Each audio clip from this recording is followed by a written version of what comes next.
Hello everyone, I am Urania Sari and I will talk about engaging teenage learners in the foreign language lesson. As an ELT tutor and educational coordinator in Greece, I know how foreign language teachers in secondary education often have difficulties in engaging the students. This may be the outcome of several parameters, the effectiveness of the teaching methods included.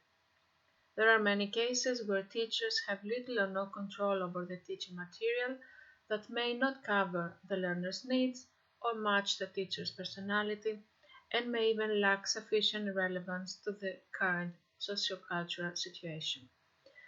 The latest educational approach, the 21st century pedagogy, has set specific aims for educators that involve development of specific skills such as innovation, research, and critical and creative thinking.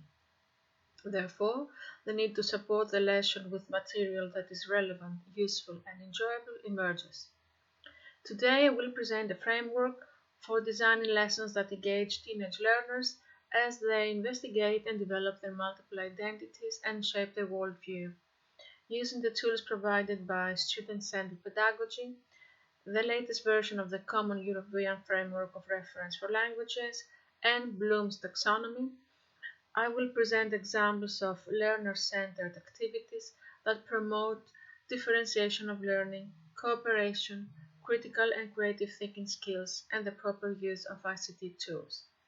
My presentation aspires to assist foreign language teachers in providing meaningful, relevant, and enjoyable knowledge to their learners that will also be useful in the long run after they have entered higher education and maybe joined the workforce. Teaching teenagers is often a challenging experience, no matter the teaching subject involved. This is mainly due to the many variables that affect the teaching process, functioning beyond the teacher's control. Variables that involve the physical, emotional, and cognitive characteristics of this age group that affect communication and therefore need to be taken into consideration by language teachers. The significance of peers, the tendency to rebel against authority, the frequent mood swings, teenagers' concern about their body image, and the fact that they are in a vital stage of identity construction constitute variables that cannot be controlled by teachers but need to be considered in the planning of content and of the implementation of suitable teaching approaches and methodologies.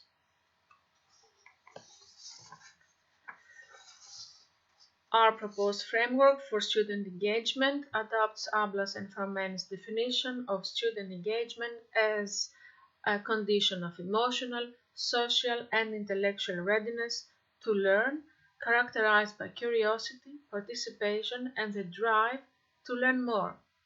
This definition implies that there are other factors involved in learning that can be handled by teachers.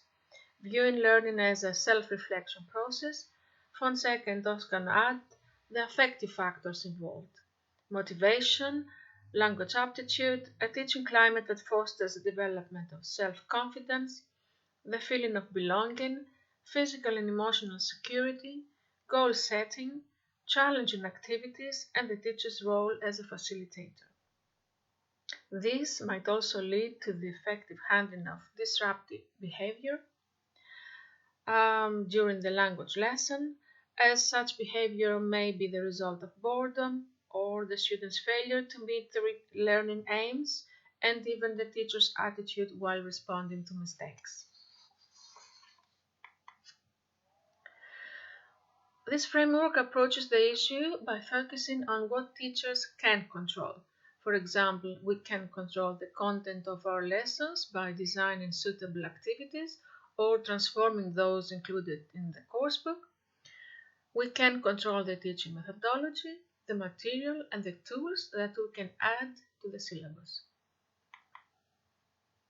At this point, it is important that we consider some essential preconditions. We provide students with knowledge that is meaningful, relevant, and useful for their lives, and we do this in an enjoyable way that caters for all learning profiles. This means that as teachers, we should be able to acknowledge our learners' strengths, needs, and interests. Building rapport from the very first lesson is a crucial part of this process, as is the practice of teacher reflection. So we propose a framework of student-centered methodology for effective engagement. Student-centered methodology that views education as a shared experience between the teacher and the students, but also among the students themselves. Having a more active and collaborative role in the learning process, learners interact without constant supervision by the teacher, while the teacher provides feedback or correction when questions arise and applies methods of formative assessment. Learning to work independently and participating actively in their own education, the students develop collaboration and communication skills and tend to be more interested in learning. Class management skills are important as well, so that boundaries are set from the beginning of the school year.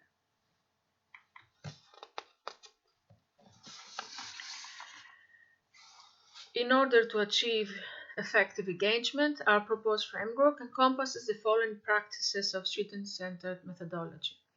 A communicative approach, proposing that language learning is facilitated by interaction and meaningful communication in the target language, with trial and error and the use of authentic material as significant parts of the learning process. Since emphasis is on meaning, content-based teaching reflects this approach as it seeks to explore meaning through content. At the same time, language learning is facilitated by activities that involve inductive and exploratory learning of the suggested rules of language use and of structure. In addition, we use cooperative learning methodologies since language learning is not a private activity but a social one and depends on interaction with others. The activities are presented in context and have a communicative purpose. The students interact in pairs, groups, and the plenary, orally and in writing, and are constantly exposed to the target language.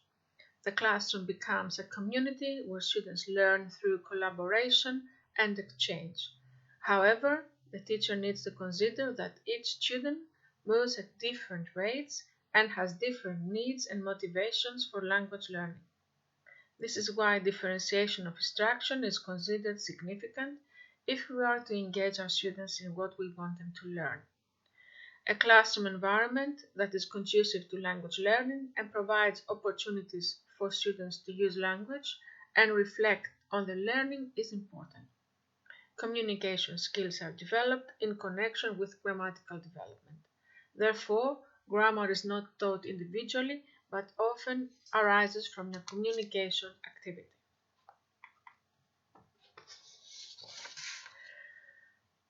These practices are strongly connected to 21st century pedagogy that highlights the significance of critical and creative thinking development. Critical thinking and its techniques, observation, analysis, conclusions, and assessment encourage students to connect concepts, solve problems, and apply knowledge in new ways, such as incorporating different perspectives or linking different ideas. Creative thinking methodology that improves students' self-esteem, enhancing effective learning and the development of skills such as problem solving, self-confidence, and self-awareness.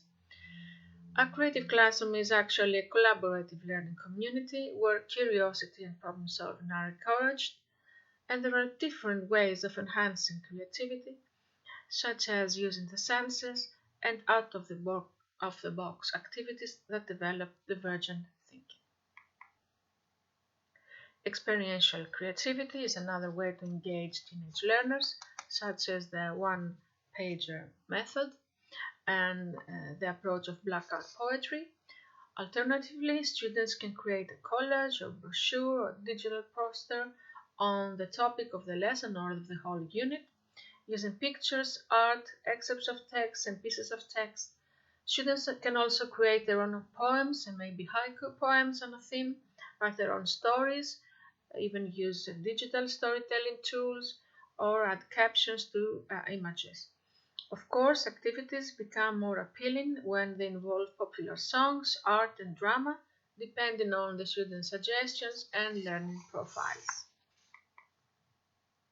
Here you can see some examples of blackout poetry.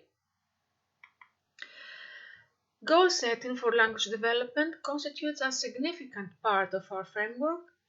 Each activity must have one or more specific aims, each one contributing to the aims of the whole lesson and eventually to the whole unit. We propose that language proficiency goals are based on the Common European Framework descriptors, considering the student's language proficiency level.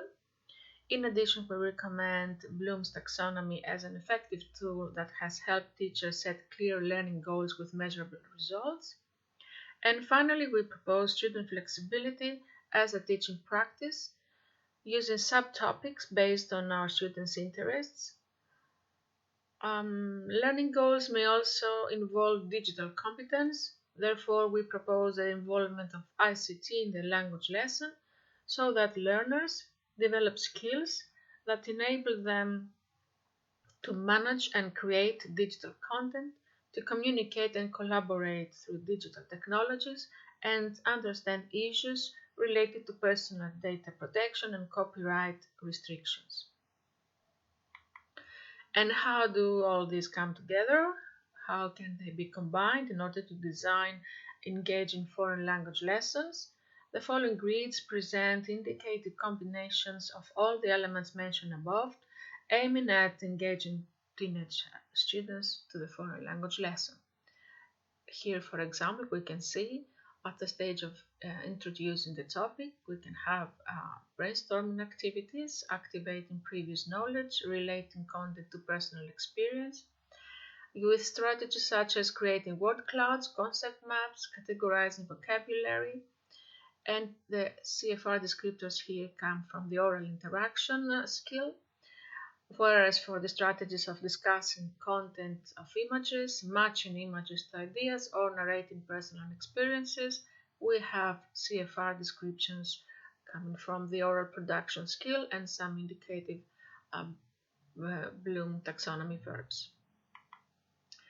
At the reading comprehension skill, we can use poem analysis, critical analysis of a text, or find examples of grammar structures, reflect the grammar structures, reflect on grammar structures, and create new examples.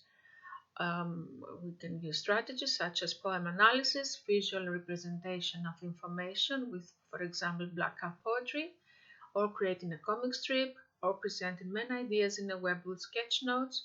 We can also have choice boards with differentiated tasks and creative thinking questions, open questions that allow for different answers. The CFR descriptors here suggest that CFR descriptors come from text mediation skills with analysis and criticism of creative texts, expressing a personal response to creative texts, and visual representing information. For the oral comprehension skill, we can use videos, songs, audiobooks, podcasts, and films, and anything that matches our learners' interests and suggestions, their own suggestions. The strategies could be sequencing images, writing captions to images, understanding main points, catching important information, identifying speaker mood. Of course, writing captions to images here at the oral comprehension stage involves whole planning and discussion about the caption they are supposed to write. CFR descriptors here come from the audio-visual comprehension, from the oral comprehension and the oral interaction, and some verbs here also for your aims by Bloom taxonomy. For the oral production skill, the strategies we can use, we can implement, or discussing and presenting the results of online search, or use jigsaw technique, a debate maybe, simulations and role plays, and presentations of group work or pair work. CFR descriptors come from oral interaction and mediation skill. Whereas for the written production, we can have strategies such as essay writing, report writing, persuasive speech writing, article, but also social media posts, stories, emails, even memes, and anything that's close to our students' interests. CFR descriptors here come from written production and written interaction. And again, we have some verbs here that indicative verbs that we can use for our aims. Finally, at the assessment or the end product at the end of the lesson, at the end of the unit, we suggest that there should always be such an end product at the end of the unit. We can have, for example, a group project or a web-based presentation. Students may create and present an e-poster or a video, brochure, podcast, ebook, class Padlet, and all these include the presentation. Strategies here can be discussion for project and planning, collecting information, SWOT analysis, presenting research results, self and peer assessment with rubrics, or transferring information from language 1 to target language and vice versa. CFR descriptors here come from the oral interaction skill, the linguistic competence skill, or the pragmatic competence skill, the sociolinguistic competence, and the mediation skill. And again, we have some indicated verbs for our aims. Our final thoughts at this point is that our framework has illustrated that a fully engaged foreign language class is the outcome of interplay of various factors and the implementation of methods that have been part of the teacher's toolbox for a long time. However, what works for one group of students may not be successful for another, as we all know. At that point, reflection is critical, and sometimes teachers realize that they are a big part of the solution. Eventually, it all comes down to who we are as teachers. In other words, what our teacher philosophy is and how ready we are to change. Thank you very much for your attention.